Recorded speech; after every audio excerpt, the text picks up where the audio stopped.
AITA for forwarding my girlfriend's text to her husband after she mocked my loyalty? She wanted a rebel. Then she discovered what happens when chaos hits back.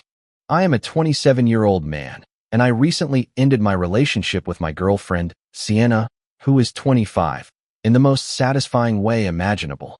We had been dating for 2 years and living together for the last 8 months. I believed our bond was strong. We split the rent 50-50 on a nice apartment, shared grocery costs, and divided up all the household chores. Last Thursday, I came home early from work because I had food poisoning. I did not text her because I was focused on not throwing up in the car. When I walked into the apartment, Sienna was lounging on the couch on a video call with someone. She did not notice I was home. "He brought me flowers yesterday," she said. "So predictable," a man's voice replied from the other end. "He sounds so intense, honey. When I give flowers, it is because I screwed something up," he said with a laugh. "Where is the excitement? Where's the fire? He is just so good all the time. It is boring. You are so lucky you have me instead of him. Tuesday was incredible. When can we see each other again? My wife has her book club on Friday night. Come over around 8. I slipped out without a sound, went back to my car, and just sat there, trying to process everything. Sienna was cheating on me with a married man while making fun of me for being faithful and good. I drove around aimlessly for an hour, then returned. I acted normal. She asked about my day and gave me a quick welcome home kiss. I kept my cool, told her I was feeling sick, and went to bed early. On Friday morning, while she was in the shower, I did something I had never done before. I checked her phone. I know, but the word husband was stuck in my head. I found the guy immediately. Colin Whitaker, 32, married with 2 kids, according to his profiles. He worked at an investment firm. The messages between them went back 3 months. They started off work-related. He was a client at the public relations agency where she works. Then they turned more playful, and eventually, intimate. Some excerpts. Him, "My wife thinks I'm at the gym." Her, "Good thing I'm your workout. You give me energy." Him, "That's what rebels do." Her, "Unlike my boyfriend, right?" Him, "I still don't get how you put up with that nerd." Her, "Not for much longer. I just need to figure out my living situation." The living situation where I was paying for half. I kept scrolling until I found the final proof. A message from last week. Her, "Babe, I'm late." Him, "Late for what?" Her, "My period, you idiot." Him, "Oh hell. Now what?" Her, "Relax, I'll handle it." It could even be used as leverage. She was planning to use a potential pregnancy to blackmail a married man. I took pictures of everything. I sent the screenshots to my own email and left the phone exactly where it was. I went to work as if nothing had happened. She sent me her usual, "Good morning, love," and I replied with my usual, "You too." Meanwhile, my plan was already taking shape. Step 1. Find the wife.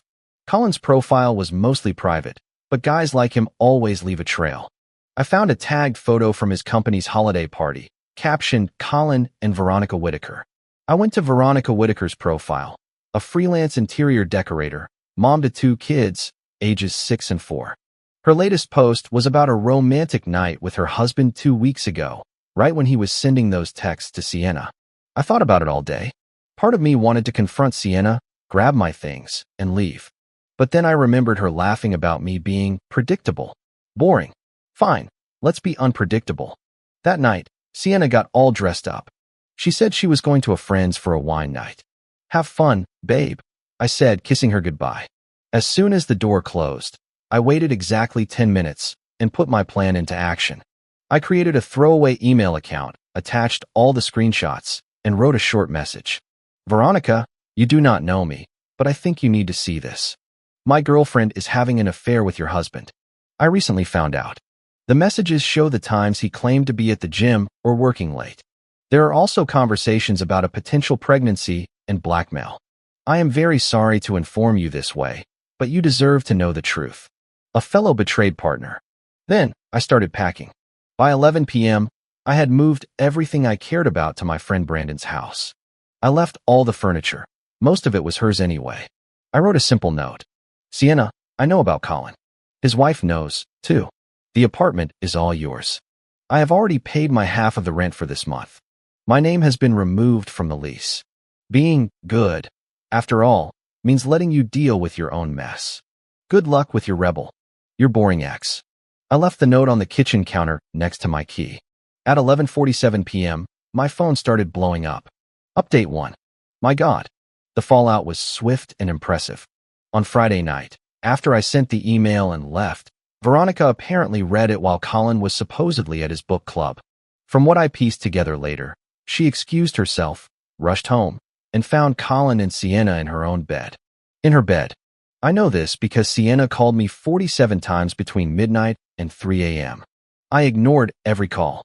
The voicemail started off furious, then became desperate, and finally ended in tears.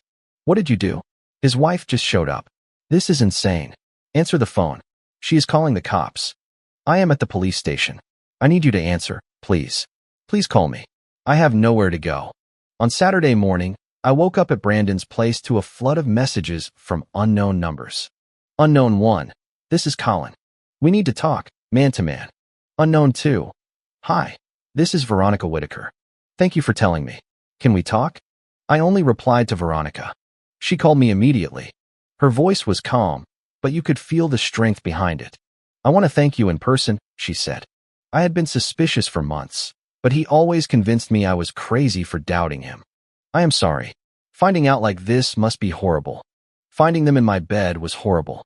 Finding out my husband got his 25-year-old mistress pregnant is much worse. Yes, she was actually pregnant. Veronica made sure to tell me that Sienna had announced the pregnancy minutes before being escorted out of the house by the police. Can I ask how long you knew? I found out on Thursday. I sent you the proof Friday night. You acted fast. She thought I was too good. I decided to do the goodest thing possible and reveal the truth. Veronica let out a short, sharp laugh. Well, your ex is about to find out just how cruel the world can be. I have already frozen our joint accounts and spoken to my lawyer. Colin earns $300,000 a year and signed a prenup with an infidelity clause. He is finished. Meanwhile, Sienna's attempts to contact me only escalated. Since I was not answering, she started reaching out to our mutual friends. On Saturday afternoon, my phone rang. It was Jordan, a mutual friend. Bro, what happened? Sienna is at my place having a meltdown. She cheated on me. I left. Simple as that. She says you had her arrested. No, she got arrested for her own actions. I just told the truth, man. She says she is pregnant. Not my problem. That is Colin's. Who is Colin? The married guy she was sleeping with. She didn't mention that part. Well, yeah. She needs to get her stuff from the apartment. The door is unlocked. I left the key there. She can take everything. You are not going to be there? Nope. I already took what mattered to me. Harsh, bro. She said I was too good. I hung up.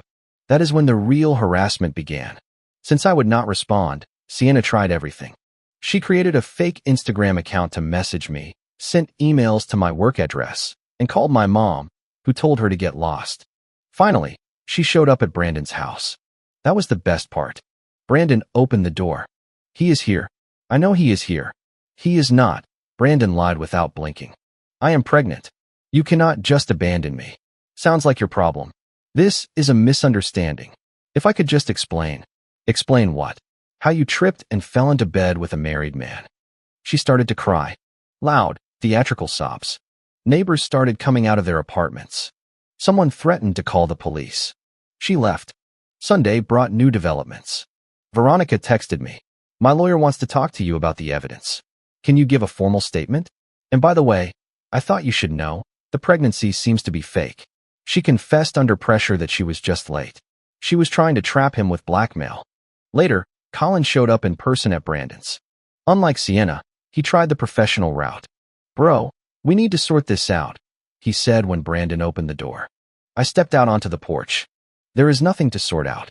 Listen, I will give you $50,000 to keep your mouth shut and tell my wife you made it all up. Your wife already has everything and saw you two in her bed. $100,000, man. Your wife knows. It is over. You ruined my life. No, you ruined your own life. I just forwarded your wife the email chain. He stepped toward me menacingly. Brandon, who boxes, got between us. Time to go, buddy. Colin left, but not without muttering. You have no idea who you are messing with. A middle manager having a midlife crisis. I am terrified. Monday morning brought the official consequences. I went straight to the leasing office and asked to have my name removed from the lease. The manager, Miss Caldwell, was confused. Normally both parties have to agree. How so? It was not exactly prostitution, but it was enough to spook the management. Miss Caldwell expedited my removal from the lease. Meanwhile, Sienna started feeling the real consequences. She was fired from the public relations agency. Turns out, having intimate relations with clients is frowned upon, especially if they are married. And it is even worse when those clients' wives are also clients of the agency. It turns out Veronica's interior design firm was serviced by the same agency. Shortly after, Sienna texted me from a new number. Her, I got fired because of you. Me, you got fired because you slept with a client. Her, you did not have to tell anyone. Me, I did not. The wife probably did when she called your boss. Her, I am going to be evicted. I cannot afford the apartment alone. Me, should have thought of that before you wanted a rebel. Her, I hate you. That is fine, but the climax came on Tuesday afternoon. Veronica called me again. Just wanted to let you know, she said, my husband is being served with divorce papers today, and your ex is being sued. Sued? Yes, for alienation of affection. It is still a valid tort in our state. My lawyer says with the messages where she talks about leverage and admits to knowing he was married, it is a slam dunk. She chuckled. And since she mentioned she considered faking a pregnancy to blackmail him, the penalties are going to be severe. Impressive. Yes, whoever plays with fire gets burned. We laughed together. Sienna's total downfall was almost cinematic. First, the lawsuit. Veronica did go through with it, suing for alienation of affection for $500,000. Sienna hired a cheap lawyer who advised her to settle because she had no way to fight it. She did not have $500,000. She did not even have $500. Her parents stepped in. They called me, begging me to stop everything. Her dad even said, "You ruined our daughter's future over some hurt feelings." She ruined her own future. I just revealed the facts. What kind of man does this? The kind who got tired of being called too good. They hung up on me. The apartment situation resolved itself. Sienna could not afford it alone. She tried to find a roommate, but word had already gotten around. No one wanted to live with the woman who had the police show up at the building at midnight. She broke the lease, lost her security deposit, and moved back in with her parents. Meanwhile, Colin's life crumbled even faster. Veronica got everything: the house, the cars, the money, and custody of the kids. He now pays a fortune in child support and alimony. The final blow: he was fired from his firm. Having your mistress sued by your own wife does not look good on a corporate resume. He still texted me. I hope you are satisfied. More than satisfied, actually. I heard he is living in a one-bedroom apartment and driving for a rideshare app. But Sienna was not done yet. Last week, she showed up at my work with a sob story for the receptionist. I need to speak with him. It is a medical emergency. Security alerted me. I went down, but met her outside the lobby. She looked rough. Truly. The designer clothes were replaced with generic ones. The perfect makeup was gone. Her hair was in a messy bun. What is the medical emergency? I asked. I am pregnant. For real this time. Congratulations. Colin must be thrilled. It's yours. I laughed. I actually laughed out loud. Even the security guards looked concerned. Sienna, we haven't had sex in over a month. You were busy with your rebel, remember? Tuesdays and Fridays. We were together 3 weeks ago. No, we weren't. I was at a seminar in another state, with receipts and witnesses. Her face fell. The pregnancy was real, it just was not mine. Please, help me. I need it. Colin won't answer my calls. My parents are horrified. I lost my job, my apartment, everything. I am sorry. Sorry for what? For calling me boring? For cheating on me? No, Sienna. You are sorry you got caught. She started crying. Please, I am pregnant, alone, and being sued. Have some compassion. I did have compassion. You just found it boring. You ruined my life. You are a monster. I am not good, just good enough to tell the truth. Good enough to leave quietly. Good enough not to make your life any worse than you made it yourself. But not good enough to save you from your own consequences. Security approached. Ma'am, it is time to leave. She left, screaming about lawsuits and revenge. After that, she was banned from the building. That was a week ago. Yesterday, I received one last message from Veronica. We settled for $50,000. Sienna signed an NDA. Her parents paid to make it all go away. I am donating the money to a women's shelter. Poetic justice, don't you think? Yes. Ironic and just at the same time. As for me, I am fine. More than fine. I have started seeing someone new. Avery, a teacher who thinks getting flowers is beautiful, not boring. She actually values kindness. Sienna wanted a bad boy. She got one. A married man who destroyed her life, left her pregnant, and got her sued. Meanwhile, the too good ex just told the truth and moved on. I guess being good is not so boring after all. It is just being smart enough to know when to walk away. The last message I received from her was, "I hope you are happy, ruining lives." I did not reply, but I thought, yes, Sienna, I am quite happy. Watching justice serve a hefty bill to someone who mocks loyalty is actually extremely satisfying. Enjoy the consequences of your rebel. I will be over here, happy, predictably happy, without you. Comment. What a wild story, right? Beyond the satisfying sense of justice, there is a deeper lesson here for all of us. It reminds us that being good, being honest, kind, and loyal is not a weakness. It is a profound strength.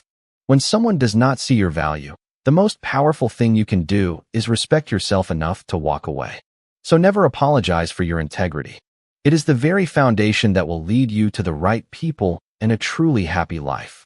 If you liked it, don't forget to leave a comment and support the channel by subscribing. See you in the upcoming stories.